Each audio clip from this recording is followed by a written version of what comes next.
Well, the other day we had some live periods in the stadium. We had a practice in the stadium, and we ran a night practice. So when we were getting out there under the lights, it really brought memories back, and just kind of that anxiousness, the anticipation of what comes next really hit me then. And now that we're in our regular game mode, I'm super pumped, and all the other guys are getting super pumped that this game is coming up, and that we're going to be able to hopefully win this game and move on strong for Texas.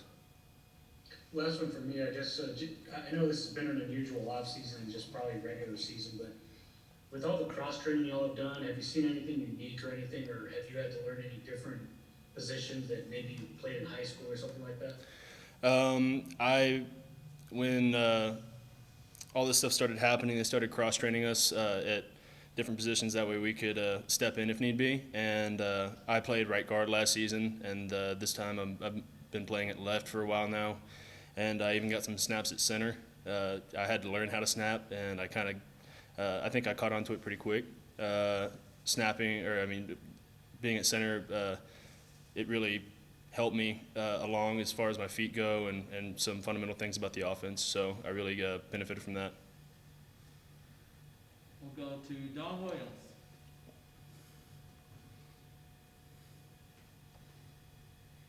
Hey, Weston. Coach Yost and Coach Farmer have both spoken very highly of you. I believe one of those two, I think it was Coach Yost, a while back, said that he thought you could be one of the best guards in the Big 12. Considering that you are still relatively young for a college player, uh, what do you think you have done so well to convince those coaches of your quality so quickly? What's gonna be the keys for you to adapt and adjust and very rapidly become a guy that they gain confidence in? Um, as far as that goes, I mean, I kind of got thrown into the position last year, and honestly, I was just uh, pretty shocked that I was. And so whenever I got thrown in that spot, I was trying not to disappoint everybody around me, and I think uh, it was just that drive to at least be as good as those around me, because I was playing next to Terrence Steele and Travis Bruffy and Dawson and all these guys who had so much experience within the program, and I felt like if I let them down, I couldn't live with myself because of that. So I really devoted myself to do the best I could and meet the expectations set for me by my coaches, and those are very high expectations. And I think those high expectations propel me to new levels of play. What do you think your best assets are, and what has given you the biggest challenge to getting your game at a level that needs to be at? Um, Being so young and really kind of the biggest challenge for me is just adjusting to the tempo offense and really trying to uh, dominate the guy in front of me every single down, and really finish guys. And I really like to look at other guys around the league and the National Football League and see how they go about their techniques and how they finish and how they play. And I really try to strive for that. And I think that my biggest asset um, would probably be size and strength. I'm a little bit further along, I think, than I was my freshman year, and I think it really progressed pretty quickly. And with how I was able to play last year and how much stronger I've gotten since last year, I think my big assets are pretty much strength and size. We'll go to Sean Dillon. Who else in the O line room has impressed you so far this year? Um, I'd say early on in OTAs, whenever we had some slider practices at the beginning of the season, a real standout to me was the true freshman Caleb Rogers. That kid came in and worked very hard right off the bat, and he was coming along very well. And he's really impressed me with his work ethic and his ability to keep his head about things and devote himself to this offense, to this team, because I haven't ever seen a guy call me and text me as much as he has and ask me, how do you do this scouting report sheet? How do you watch these plays? And he really has impressed me a ton with how well he's adjusted to this. And I think with another year on him, he's eventually going to be an All Big 12 player for sure. And who on the D line's giving you the best, their best against you? I'm really impressed with our whole D line right now, to be honest. Coach has done a tremendous job of coaching them all up, and I mean, you could talk about Tony Bradford, his excellent rushing skills. Jalen, he's a rock in the middle. Eli, he's an old head that is freakishly athletic. I mean, Nelson and Banasaur has really come along since last year, and I really think that he's going to be a big playmaker this year. There's just so many weapons on that D line right now that I really think that you're going to have a great chance to dominate this year. Go to Phil Mayer. Oh, sorry, Phil. Everything I had got asked. Sorry, Phil, I went to the wrong person. Billy Watson, sorry. You're good. Hey, Weston, I just wanted to ask about y'all's chemistry on the O-line. You got two transfers coming in that are with the one right now, and then Jack's obviously back. What's the chemistry like heading into week one in the O-line room? I mean, we're really close knit. Going into this year, we all have these collective goals that we want to be a lot better than we were last year. And even having lost some talent from last year, we think that we can be a better O-line because we now have a better understanding of the offense. We're going faster than we ever have. I really think that the interior three, I mean, I've had a lot of time to get used to Jack and Dawson. I think that we're going to be on a pretty good level together. And I think talking to Ethan, who is my left tackle right now, or anybody else on the O-line, as long as we get things communicated, and I mean, we spend a ton of time around each other right now, I think it's going to go great as far as play goes, and I think we're a really tight-knit group. All right, we'll finish up with Don Williams.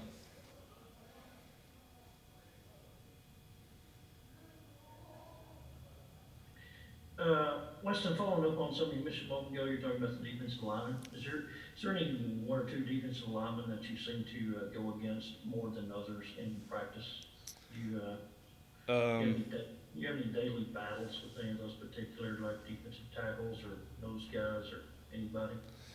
I'd say typically we run a lot of three-down stuff, so as a guard, it's a little bit harder to say you're going one-on-one with somebody. You tend to deal with a lot more blitzes than anything, but I'd say that the guy I learned the most from is we have a new package where Eli Howard, he gets to rush me a few times, and I really think that he has taught me a lot about how to set, how to get my hands on him, and it's every single time I go against that guy, it's a battle because he's just so quick and so knowledgeable about what he does that it's incredibly hard to win every rep.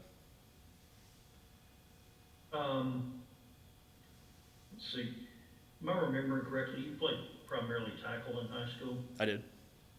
Yeah. So what was that transition like moving from tackle to the inside? I made that transition my true freshman year. I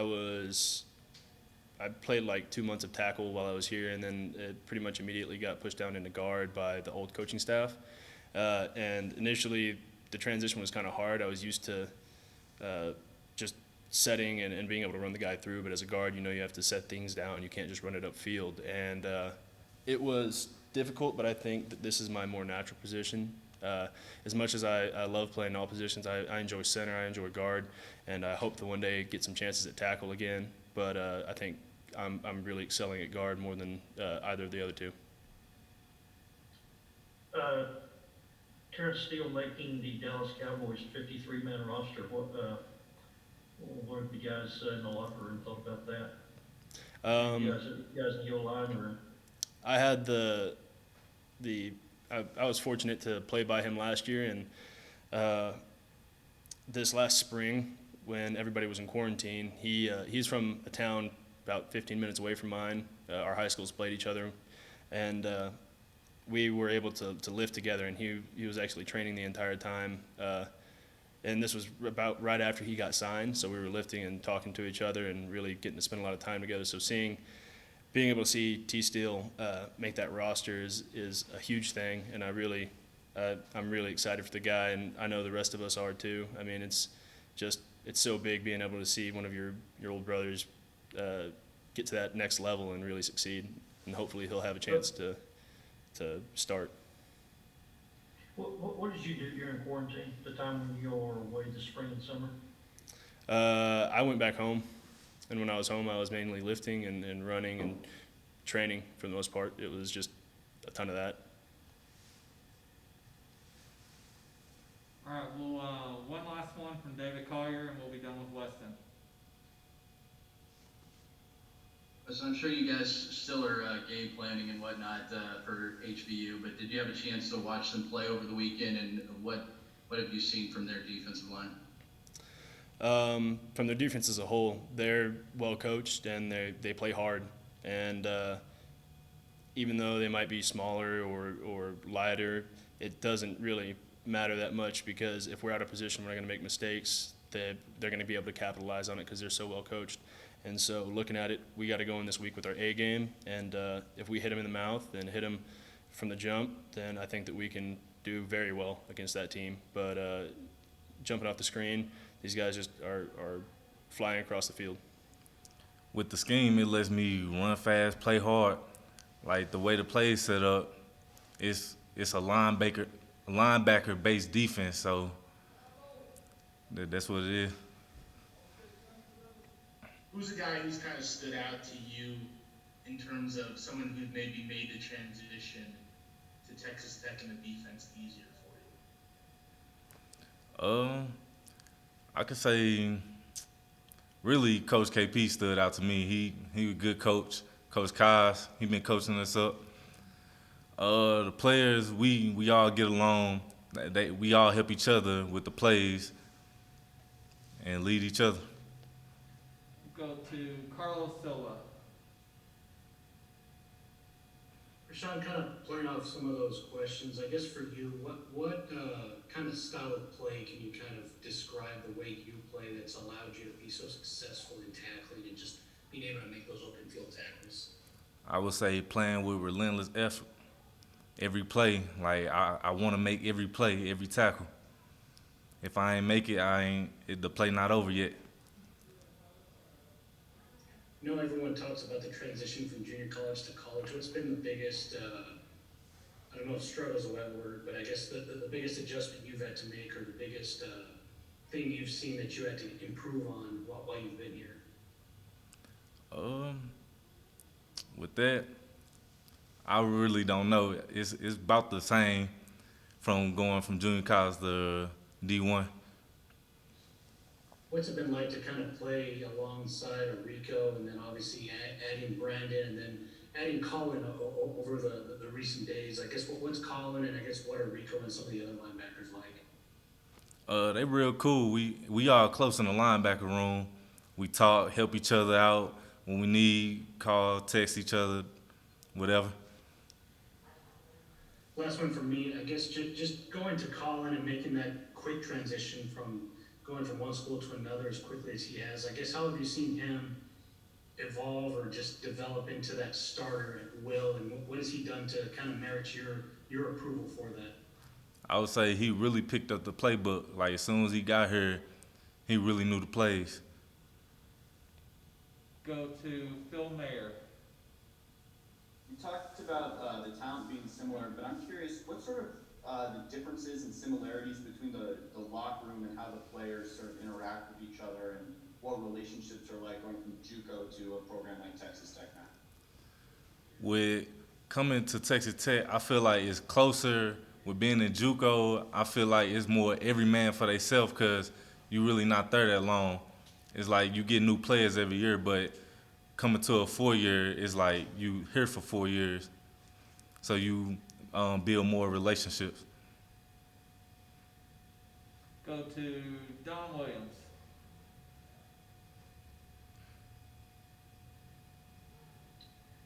Rashawn, last year Jordan Brooks made 120 tackles. He was a finalist for the Buckus Award, All-American, first-round draft choice. When you see something like that for a linebacker, and you're coming into a new school, you're coming into that position room, how did that make you feel? Are you excited about what a linebacker can achieve here, or do you feel the pressure of, wow, this guy's one of the top linebackers in the nation, and now I've got to step in and fill those shoes? That makes me want to play harder because he set the standard. So that means I have to exceed that standard that he set already. So not so much pressure, just keep giving that max effort then, huh? Right, it's competition. You know. We've also heard good things about just your athletic ability and your quickness. How would you describe your speed, or maybe that your short area quickness in the box, or your ability to make tackles sideline to sideline for those of us who haven't seen it yet? I could say I'm very instinctive, but now working with Coach Scholes, I feel like he has got me faster from moving side to side, more like hip working, everything. So I feel like I got a lot faster from what I have been. See. And growing up in Missouri, who was your favorite team? Who are you a fan of? I used to be a fan of St. Louis Rams, but they moved to L.A. But then I always liked the Chicago Bears for some reason. Do you have any player or players in particular that you especially liked to watch when you were younger? I could say Ray Lewis was one of my players I like to watch. Did you ever get to go to any NFL games? No. What about him? What about when you were? Goodness. You're good. Okay, I'm good. What about when you were coming out of high school? Or when you were in high school, which of those college programs in your area did you like? I could say I really wanted to go to Mizzou because it was close, and I was from Missouri, so close to home. So you didn't qualify then, is that correct? Correct. Yeah. You talked to Coach Yost at all about Mizzou since he coached there for so long? Yeah, I'll be talking to him. We will take a question from our own Taylor Peters. Now, I just am curious, a lot of times when you guys are having conversations about how different game day is going to look this year, you're talking about how the actual game itself is going to be and how weird it's going to be playing in front of 25% capacity. But what challenges do you see of pregame and like getting into the game day mentality when it kind of will feel and appear like you're just going to be out there, for a scrimmage?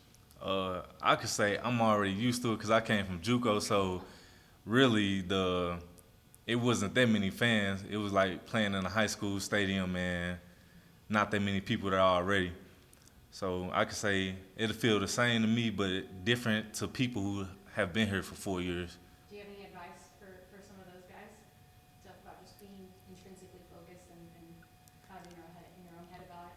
I feel like they'll be more focused because it's more like a practice because it's less noise, less distractions, less things you have to deal with.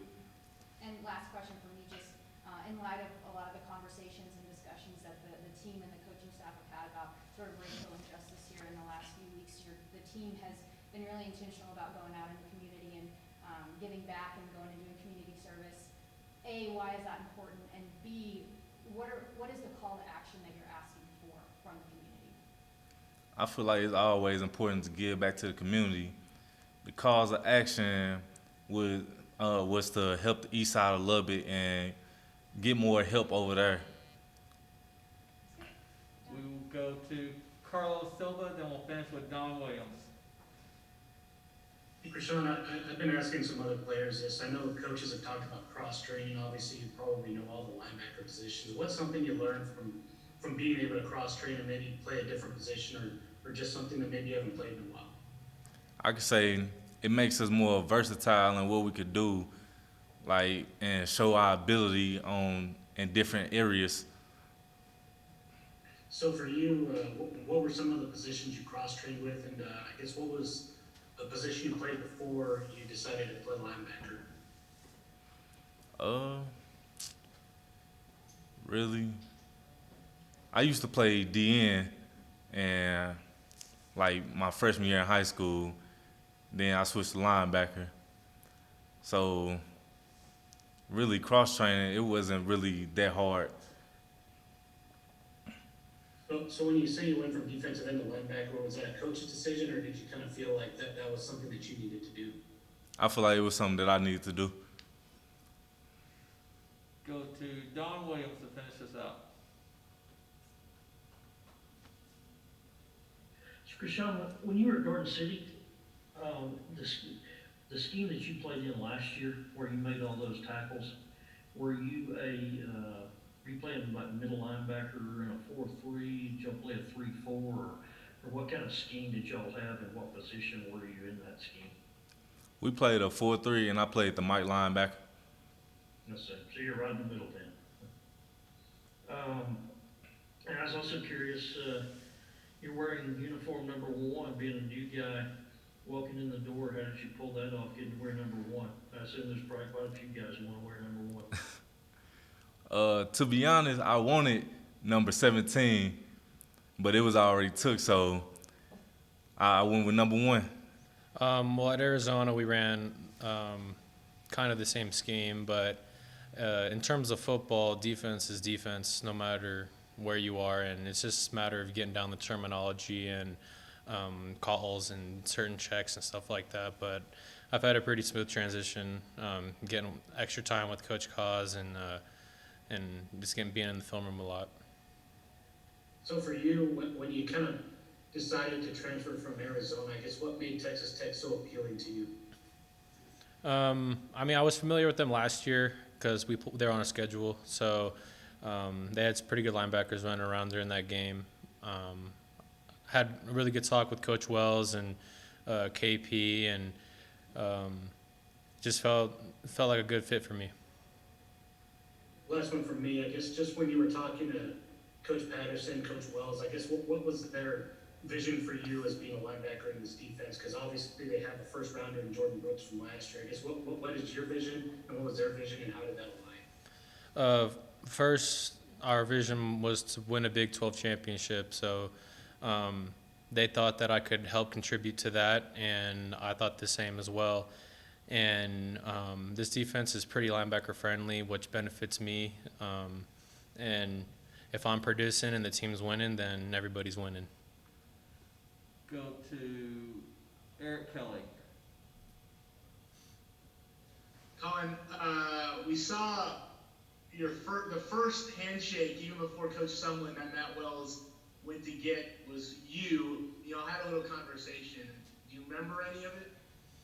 Yeah, it was just he respected my game. He told me I played good and my future was bright, and I told him good luck with the rest of the season. He wished me luck as well, and it just kind of happened that I'd end up playing for Coach Wells. For you, obviously the numbers kind of speak for themselves, but if for the uninitiated, what kind of linebacker, or how would you describe yourself as a linebacker? I would consider myself a team player at first. A lot of times people try to make plays, and that's when things go wrong. But I feel like that if you just do your job and everybody does their job, then plays will eventually come to you. And I mean, if I come off the game with only 1 tackle, but we give up 0 points, I think that's a really good day for our defense. And I'm not out there looking to make 20 tackles a game. I just want to win games. And then you guys have the unique situation where, for a season opener, you have game film from a team, their first game. How much have you watched the Houston Baptist stuff, and kind of what stood out about them to you? I really didn't start watching them until this week, just because me being only here a week and some change, just trying to learn our defense and figure out myself first. But watching them, they run a lot of RPOs, which is not really foreign in the Big 12, but they got a good passing game, and I'm looking forward to the challenge on Saturday. Go to Don Williams and then Phil Mayer.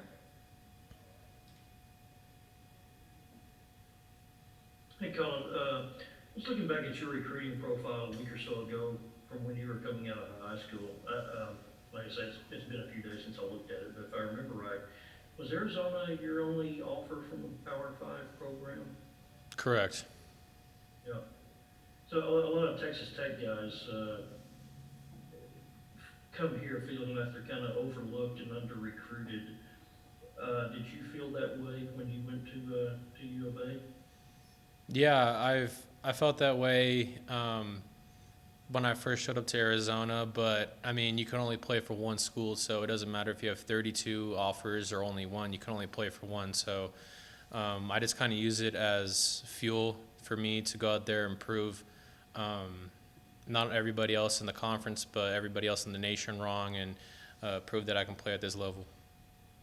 How do you feel that either you or your coaching staff at U of A brought out your ability and kind of maximized your talent, took you from that guy of being a one Power 5 offer guy to the nation's active leader in tackles for loss now?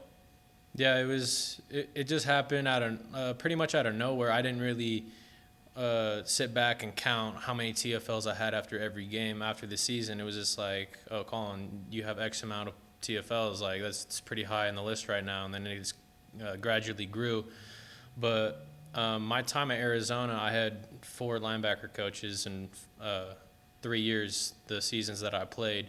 So I got a lot of good coaching perspectives and a lot of different point of views from different coaches and different techniques and different ways to break down film. So I just kind of use all that to better my game.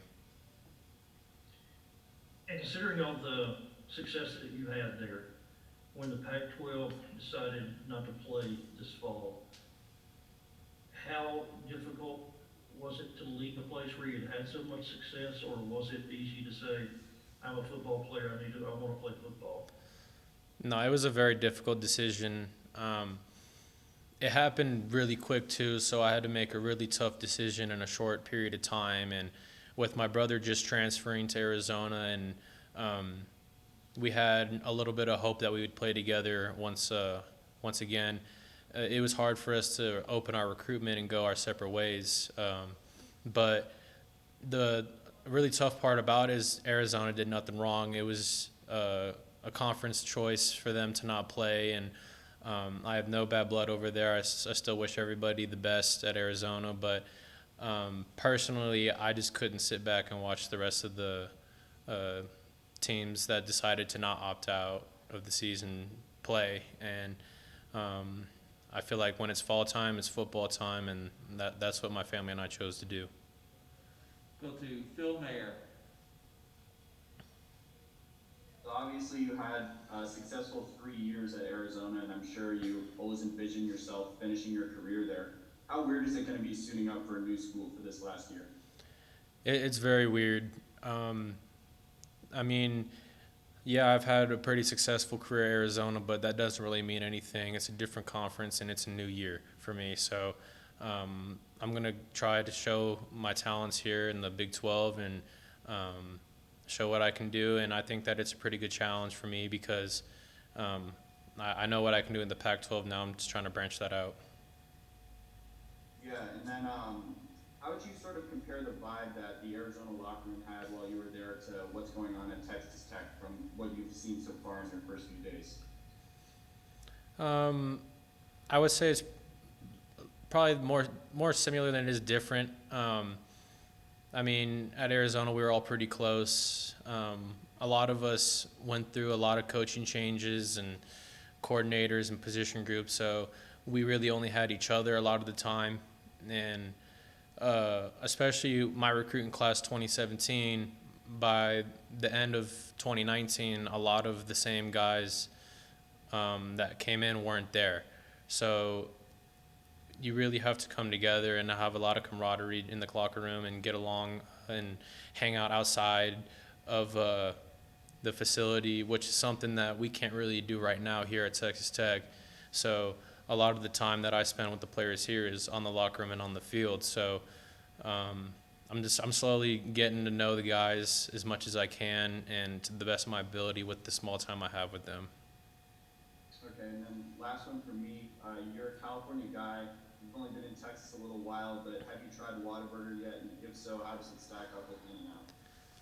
So I'm an In-N-Out guy all the way. Can't change that. There are Whataburgers in Arizona, but I have tried Whataburger out here, and I would say the Whataburgers out here are better than the Whataburgers in Arizona. But yeah, deep down inside, I'm always an In-N-Out guy. I think they got the better burger, but I think Whataburger got more options, so it's hard to compare the two. We'll go to Eric Kelly, then Don Williams to close it. It's going to overlap a little bit with Carlos's question about learning the playbook so fast, but what's the Collins Schooler guide to earning a starting spot in a week and a half? Just taking advantage of the opportunities given. If you guys know this coaching staff like I do, they're not just going to give anybody anything. You have to go out, work, and earn it. And that doesn't stop when I get the green light. I have to keep the confidence with the coaches that I'm going to be a continuous playmaker and better the defense, because the moment that I don't think they have any problem replacing me. So how do you make that adjustment from, you are at a place where you're the guy, you're the voice, like you kind of, you know what I'm saying? You're so accustomed to it, and now you go in and you're kind of the new guy. How do you spend that first day? What's the first thing you do when you get to practice in terms of that? Well, you got to respect the players that have come before you.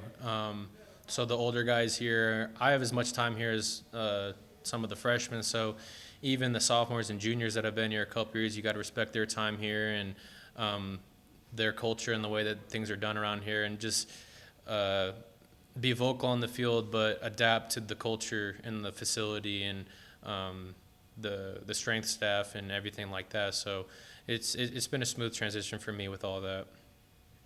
And the last one for you, from me, communication-wise on the field, anything different, or is football and it's kind of smooth in that respect? A little bit of both. Terminology is different, so just learning the communication between linebacker to safety and linebacker to D-line and linebacker to backer. So it's just studying that and recognizing formations and checks and stuff like that. But schematic-wise, football's football, which comes pretty easy to me. I left out one person. We'll go to John Harris real quick. Hey, Colin, you got asked earlier about the meeting with Matt Wells at the end of the ball game last year in Arizona. How did your first meeting with Alan Bowman go in the locker room when you got here to Lubbock after considering last year's game? Bittersweet, I would say. I know he's excited for me to be on the same team as him, but I wasn't the player that broke his collarbone last year when we played, so he doesn't have that to hold over my head, so we have no problems. We'll go to Don Williams. Yeah, Colin, you were so late going into the transfer portal. Teams were so deep into training camp. I was curious, when you went into the portal, did your phone still blow up since you're a high-profile guy, or were schools mainly have the roster set and you didn't hear from as many schools as you might have at another time of year? Yeah, a lot of the schools, I would say most of them even, I already had their roster set and didn't have any spots for me or my brother. But going in, my brother and I talked, and we said, listen, it's so late in the game that we don't have to be a package deal. We just have to find the best place for us. And my phone did blow up a lot when I officially got in, but Tech was the place that had a spot for me, and I feel like was going to be the best look for me this season. Who else would you say you had serious conversations with that you kind of kicked Texas Tech over to? So Or that you that you kind of seriously considered in addition to Tech? Yeah, I mean, I basically talked to a school from each conference, but the conferences that weren't playing, I had to politely tell them that I was looking forward to playing for this fall and not in the spring or the next fall. But a couple teams in the Big 12, some ACC teams, a couple SEC teams, even some Field of Five teams or Group of Five. But like I said, a lot of them didn't have roster spots for me, so it's kind of hard to have like a narrow list off the top of my head. Yep. The NCAA has said that this is a free year for everybody, no matter how much or how little you play, it doesn't count against your eligibility. So do you feel like, how likely is it that you would be here again next year, or are you kind of looking at this as the kind of on your previous career track, that you're a senior this year, and if there's an NFL opportunity, you think you would leave after this year? It's hard to say right now. I feel like that's going to be a postseason decision, and a talk with my family and with Coach Wells here and the rest of the staff. But right now I'm just focused on playing this Saturday, and after the season we can have that conversation.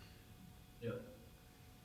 And kind of a lighthearted question here. I'm not trying to make you look bad or anything, but you've only been here for 2 weeks at the most.